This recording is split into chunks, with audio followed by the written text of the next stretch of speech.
Hello students. तो last lecture तक हम थोड़ा डिस्कस कर रहे हैं, धीरे धीरे आई होप आपको कॉन्फिडेंस आता रहेगा। Go very slow. आज के लेक्चर में हम बात करेंगे इंपॉर्टेंट कॉन्सेप्ट के बारे में। पूरा फोकस होके देखना, समझना एक्चुअल में ये है क्या चीज। ओके, क्योंकि हम इसको अप्लाई करने वाले हमारे न्यूमेरिकल्स में, हमारे एमसीक्यूज में। तो let us start some important concept what we have to understand in this particular point, that is addition of factor. सबसे पहले it obeys commutative law. अब ये commutative law क्या है? ये वेक्टर एडिशन commutative law ओबे करता है. So what basically commutative law is? अब अगर मैं 1 plus 2 करूंगा, I don't know why this yellow is coming. Okay, let us do it blue one. Okay. अगर मैं इसको 1 plus 2 करूंगा तो बच्चा आंसर कितना आएगा? हम लोग बोलोगे सर 3। और अगर अब मैं 2 plus 1 करूंगा तो आंसर कितना आएगा? 3।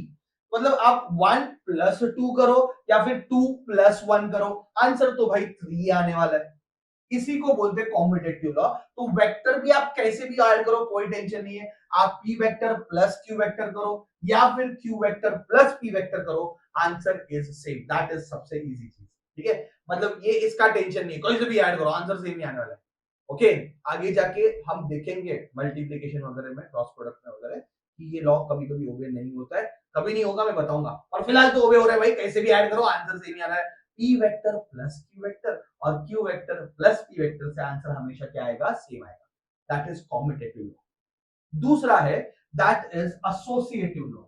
अब ये एसोसिएटिव लॉ का मतलब क्या है? For example 2 plus 3 plus 1। अब इसका मतलब क्या भाई? 3 प्लस 1 कितना होता है? 4।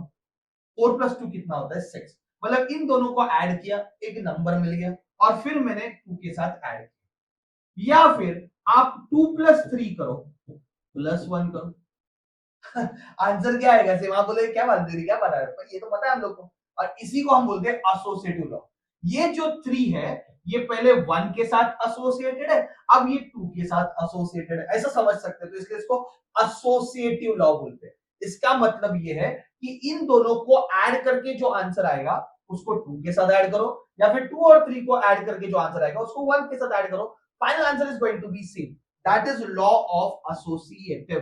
तो यहां पे अगर आप देखोगे A vector plus B vector plus C vector, मतलब मैंने ए और बी को ऐड किया, उसका एक आंसर आया और वो आंसर सी के साथ ऐड किया। या फिर मैं ए को ऐसे रखूं, पहले बी और सी ऐड कर लूंगा और फिर ए के साथ ऐड करूंगा, आंसर सेम ही रहने वाला है। तो अगर देखोगे ये जो बी है वो पहले ए के साथ एसोसिएटेड है, अभी जो बी है वो सी के साथ एसोसिएटेड है, इसको बोलते हैं एसोसिएटिव लॉ। तो वेक्टर एडिशन ये भी ओबे करता है। ओके, तो वेक्टर के लॉज है, हमने स्टार्टिंग के लेक्चर में बताया था वैसे ही। तो कॉम्यूटेटिव लॉ ओबे करता है, एसोसिएटिव लॉ ओबे करता है एडिशन में। कैसे भी ऐड करो आंसर वही आने वाला है। p प्लस क्यू करो या फिर q प्लस p करो, या फिर 3 अगर वेक्टर रहेंगे तो किसी 2 वेक्टर को पहले ऐड करो फिर तीसरे के साथ ऐड करो, आंसर वही आने वाला है, कोई अलग आंसर आने वाला नहीं है। आई hope this is very clear. That is commutative law and the associative law. Okay, please note down this, pause करो वीडियो को और नोट डाउन करो। अभी A vector plus B vector क्या है? हमने देखा है कि भाई 2 वेक्टर से, ये तो पिछले 3 लेक्चर से पढ़ा रहे हैं सर, ये तीसरा लेक्चर है, आप एक ही चीज पढ़ा रहे हो। ठीक है, ये एंगल थीटा है, दोनों को ऐड करोगे रिजल्टेंट वेक्टर मिलता है और इसका वैल्यू है root of p square plus q square plus 2pq cos theta. ये सो हमने देखा है कि नहीं बच्चा? ये हमने देखा है कि नहीं? बराबर, कि भाई 2 वेक्टर है, दोनों को ऐड किया, हमें मिलता है रिजल्टेंट वेक्टर, उसकी वैल्यू का फॉर्मूला है root of p square a square plus b square plus 2ab cos। आज मैं आपको पढ़ाऊंगा सब्ट्रैक्शन ऑफ वेक्टर्स। यस, इसलिए टॉपिक इंपॉर्टेंट है कि भाई हम सब्ट्रैक्शन पढ़ाने वाले हैं। और मैं आपको सच्ची बताऊं, सब्ट्रैक्शन ऐसा कुछ है नहीं, सब एडिशन। यस, अभी सब्ट्रैक्शन का मतलब है ए वेक्टर को आप बी वेक्टर से माइनस करो, A vector minus B vector. There is nothing called A vector minus B vector. Actually you are adding A vector with minus B vector. बात समझ में आ रहा है? अभी A vector minus B vector ऐसा कुछ नहीं है। आप क्या कर रहे हो? ए वेक्टर को ऐड कर रहे हो माइनस बी वेक्टर के साथ, बस ये इतना चीज याद रखना है। फॉर एग्जांपल, ये है आपका बी वेक्टर और ये है आपका ए वेक्टर और दोनों के बीच में एंगल थीटा है। तो अगर ये ए वेक्टर ये बी वेक्टर है तो ये बन गया माइनस बी वेक्टर। देखो ये ए वेक्टर ये बी वेक्टर है, इन दोनों को ऐड नहीं करना है, ए वेक्टर को ऐड करना है माइनस बी वेक्टर के साथ। तो ये बी वेक्टर है, माइनस बी वेक्टर का मतलब है अपोजिट वेक्टर, तो ये बी वेक्टर है तो ये हो जाएगा माइनस बी वेक्टर। बात समझ में आ रहा है? ये अगर बी वेक्टर है तो ये क्या बन जाएगा माइनस, तो इन दोनों को ऐड नहीं कर रहे, इसको और इसको ऐड कर रहे। ठीक है, तो ये अगर एंगल थीटा है तो वो क्या होगा 180 माइनस थीटा हो जाएगा। यस और नो? 180 को अपन पाई भी बोलते हैं रेडियन में। तो A vector minus B vector is R vector. तो what actually A vector minus B vector is, आप ए वेक्टर को ऐड कर रहे हो माइनस बी वेक्टर के साथ, तो इसका मैग्नीट्यूड क्या आएगा root of A square plus B square plus 2ab cos, क्योंकि आप इन दोनों को ऐड कर रहे हो, इसको और इसको ऐड कर रहे हैं, तो इन दोनों के बीच में एंगल कितना है pi minus 180, that is sorry pi minus theta, तो cos पाई माइनस थीटा लिखा। तो cos पाई माइनस थीटा की वैल्यू होती है -1, तो ये फॉर्मूला बन जाएगा root of A square plus B square minus 2ab cos theta. ये मैग्नीट्यूड है, ये अच्छा लिखा है यहाँ पे वर्ड में लिखा हुआ है, ऐसे लिखा तो भी चलेगा। Is it clear? सिंपल है, दो वेक्टर को सब्ट्रैक्ट कर रहे हो, सब्ट्रैक्शन ऐसा कुछ होता नहीं है, ये बात दिमाग में फिट कर दो, आप ऐड ही कर रहे हो। कैसे? ए वेक्टर माइनस बी वेक्टर रहेगा, तो बेसिकली आप क्या कर रहे हो, ए वेक्टर को ऐड कर रहे हो बी को उल्टा करके माइनस बी वेक्टर, तो बी का अब ये बी था मैंने माइनस बी ले लिया और इन दोनों को मैंने क्या कर दिया ऐड कर दिया, तब जाके मुझे क्या मिला R. I hope this is very much clear. चलो एक एग्जांपल ले लेते हैं, थोड़ा सा समझते हैं और डिटेल में। ये ए वेक्टर है, ये बी वेक्टर है और हमें फाइंड करना है बी वेक्टर माइनस ए वेक्टर। क्या फाइंड करना है? बी वेक्टर माइनस ए वेक्टर। चलो फाइंड करूं मैं। सबसे पहले बी वेक्टर माइनस ए वेक्टर का मतलब क्या होता है बच्चा? आप बी वेक्टर को ऐड कर रहे हो माइनस ए वेक्टर के साथ। यस और नो? यस। तो बी वेक्टर को आप ए वेक्टर से ऐड नहीं कर रहे हो, माइनस ए से ऐड कर रहे हो। तो अगर ये ए है तो मैं बोल सकता हूं भाई कि ये माइनस ए वेक्टर है। यस और नो? ये ए वेक्टर है, ये माइनस ए वेक्टर है, तो इसको और इसको ऐड नहीं करना है, इन दोनों को ऐड करना है, तो रिजल्टन यहां मिलेगा। बात समझ में आ रही है? ये अपना रिजल्टन यहां मिलेगा इधर, तो ये आपका हो गया रिजल्टन वेक्टर जो कि है A vector minus B vector. बात समझ में आ रहा है? तो A vector sorry I am very sorry this is B vector minus A. बात समझ में आ रहा है? तो इन दोनों को ऐड नहीं किया, इसको और इसको ऐड किया, पहला चीज। अभी इसकी वैल्यू क्या रहेगी? What is the value? R की वैल्यू क्या रहेगी? तो हमने फॉर्मूला बनाया root of A square plus B square plus 2ab cos theta लोगे क्या? नहीं, आप इन दोनों को ऐड कर रहे हो, इसको और इसको ऐड कर रहे हो, तो एंगल कितना है 180 माइनस थीटा, तो हमने ले लिया cos 180 माइनस थीटा। बात समझ में आ रही है? वेरी वेरी इंपॉर्टेंट कि आप ऐड किसको कर रहे हो, इन दोनों को ऐड नहीं करो, ए वेक्टर और बी वेक्टर को नहीं ऐड कर रहे हो, बी वेक्टर को ऐड कर रहे हो माइनस ए वेक्टर के साथ, तो ए का आपने डायरेक्शन उल्टा कर दिया फिर ऐड कर दिया। ठीक है? What is 180 minus theta? cos 180 minus theta is minus cos theta, तो ये फॉर्मूला आएगा r is equal to root of A square plus B square, अभी ये माइनस cos थीटा, ये प्लस इंटू माइनस माइनस हो जाएगा, तो माइनस 2ab cos। तो सारे बच्चे थोड़ा रट्टा बिट्टा मारते हैं, पर कोई जरूरत नहीं ना, आप समझ लो कि भाई माइनस क्यों आ रहा है कि नहीं? तो सब्ट्रैक्शन में यहाँ पे क्या आ जाता है? माइनस आ जाता है। Is it clear? नाउ अगर मुझे डायरेक्शन चाहिए, क्या चाहिए? डायरेक्शन, तो किसी एक को रेफरेंस लेना पड़ेगा। चलो एक काम कर देते हैं, इस बी को रेफरेंस लेते हैं, तो बी के साथ ये जो एंगल बन रहा है आर का, उसको हम ले लेते हैं अल्फा, और ये अल्फा हमें फाइंड करना है।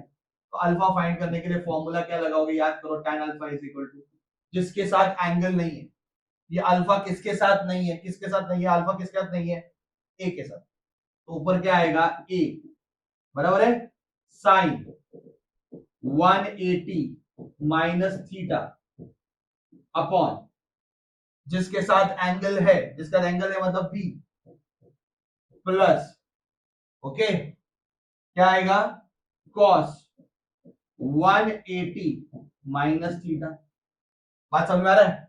तो what is sine 180 minus theta, नहीं पता है तो याद रखो it is sine theta, sine 180 minus theta is sine theta plus B, और ये cos 180 मैंने कुछ लिखा नहीं शायद से, यहाँ पे मैंने लिखा नहीं है, ये नहीं लिखा सॉरी, तो ए यहाँ पे ए था, तो माइनस ए cos थीटा है, माइनस ए cos थीटा, क्योंकि cos 180 minus theta is minus cos theta, तो प्लस इंटू माइनस क्या हो जाएगा, माइनस ए cos थीटा, तो ये tan अल्फा हो जाएगा। तो जहां जहां पे थीटा था वहां पे क्या आ गया, वहां पे आ गया 180 minus theta, that is your answer. Okay, अगर आपको समझा रहेगा तो अच्छी बात है, नहीं समझा तो मैं एक और बार बता देता हूं। फॉर एग्जाम्पल अभी थोड़ा चेंज कर लेते हैं, फॉर एग्जाम्पल ओके, तो यही रख देते हैं एग्जाम्पल, और अभी हमें फाइंड करना है A vector minus B vector. चलो सोचो, वीडियो को पॉज करो और खुद सॉल्व करने का कोशिश करो। अगर मुझे फाइंड करना है A vector minus B vector तो कैसे करोगे, how you are going to do it. तो सबसे पहले तो हम A vector minus B vector का मतलब क्या है, हम बोलेंगे कि भाई ए वेक्टर को हम ऐड करेंगे, क्योंकि सब्ट्रैक्शन ऐसा कुछ है नहीं, हमने इसमें रखा है कि ए वेक्टर को हमने ऐड किया किसके साथ, माइनस बी वेक्टर के साथ। बात समझ में आ रहा है बच्चा, ए वेक्टर को हम ऐड कर रहे हैं माइनस बी वेक्टर के साथ, तो ये ए वेक्टर है, ये ए वेक्टर है, हम ऐड कर रहे हैं, बी वेक्टर के साथ नहीं ऐड कर रहे, माइनस बी के साथ ऐड कर रहे हैं, तो माइनस बी ये हो गया, तो माइनस बी वेक्टर के साथ ऐड कर। बात समझ में आ रहा है, ए वेक्टर को हमने ऐड किया माइनस बी वेक्टर के साथ, तो इन दोनों को ऐड करना है। अभी इन दोनों को ऐड करोगे तो रिजल्टेंट कहां पे आएगा, यहां पे आएगा कहीं, है ना, इधर रिजल्टेंट आएगा, ये रिजल्टेंट है, ठीक है। अभी इसकी वैल्यू क्या रहेगी, ये आर की वैल्यू क्या रहेगी, तो फॉर्मूला क्या है, root of A square plus B square plus 2ab cos, अगर आपने थीटा डाल दिया तो रॉन्ग हो गया, थीटा का मतलब है आप इन दोनों को ऐड कर रहे हो, बराबर, इसको और इसको ऐड करो, आप ए और बी को ऐड नहीं कर रहे हो, ए को ऐड कर रहे हो माइनस बी के साथ, इन दोनों को ऐड करो, तो इनके बीच में तो एंगल 180 माइनस थीटा है, तो अगर आप थीटा रखोगे तो ये गलत हो जाएगा, आपको लिखना है 180 माइनस, और ये दिमाग में ट्रिग्नोमेट्रिक फॉर्मूला याद रखो, cos 180 माइनस थीटा की वैल्यू होती है cos माइनस cos थीटा, और साइन 180 माइनस थीटा की वैल्यू होती है साइन थीटा, तो वो अपन यूज करने वाले बच्चा, ठीक है। तो यहां पे cos 180 माइनस थीटा को आप लिख सकते हो माइनस cos थीटा, तो आर का फॉर्मूला हो जाएगा root of A square plus B square minus 2ab cos theta, ये उसकी वैल्यू हो गई।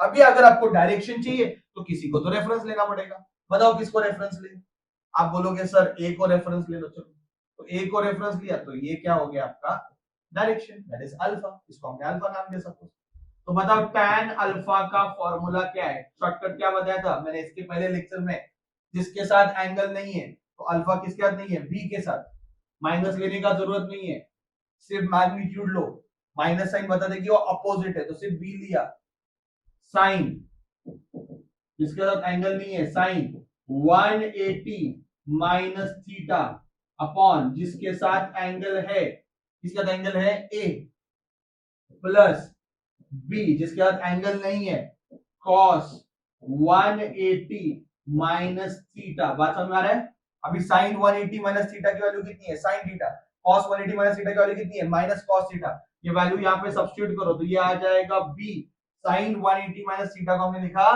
साइन थीटा अपॉन ए माइनस बी cos थीटा, ये हो गया tan अल्फा का। बात समझ में आ रहा है, तो हमने पहले पढ़ा एडिशन और अभी हमने पढ़ा सब्ट्रैक्शन। तो सब्ट्रैक्शन ऐसा कुछ नहीं है, आप सिर्फ ऐड ही कर रहे हो डायरेक्शन अपोजिट करके। ये टेक्निक याद रखना, हम बहुत यूज करने वाले इसको, बहुत इंपॉर्टेंट है, सच्ची में बहुत ज्यादा यूज होने वाला है। ओके, खास करके हम जब चेंज फाइंड करते हैं, change in velocity, change in ऐसे सब, जब वेक्टर क्वांटिटी के चेंज माइंड करते हैं ना, तो अपन माइनस करते हैं, तो तभी ये टेक्निक यूज होगा, तभी आपको याद आएगा कि भाई बहुत इंपॉर्टेंट कॉन्सेप्ट। ठीक है, अगर आपको डिफिकल्ट लगा है तो रिवाइज करके देख सकते हो, नहीं तो it's okay, make your answers, क्योंकि नेक्स्ट लेक्चर से हम चालू करने वाले न्यूमेरिकल्स। और जैसे आप न्यूमेरिकल स्टार्ट करोगे, याद रखना आपका कॉन्सेप्ट ये यूज होने वाला है बार बार। जितने ज्यादा न्यूमेरिकल सॉल्व करोगे, पूरा डर निकाल दो न्यूमेरिकल का और सॉल्व करना चालू कर दो। जितना ज्यादा न्यूमेरिकल सॉल्व करोगे, definitely your confidence will, okay, so I hope I am very much clear about this. Okay, that's it. Thank you, thank you, thank you very much, thank you very much.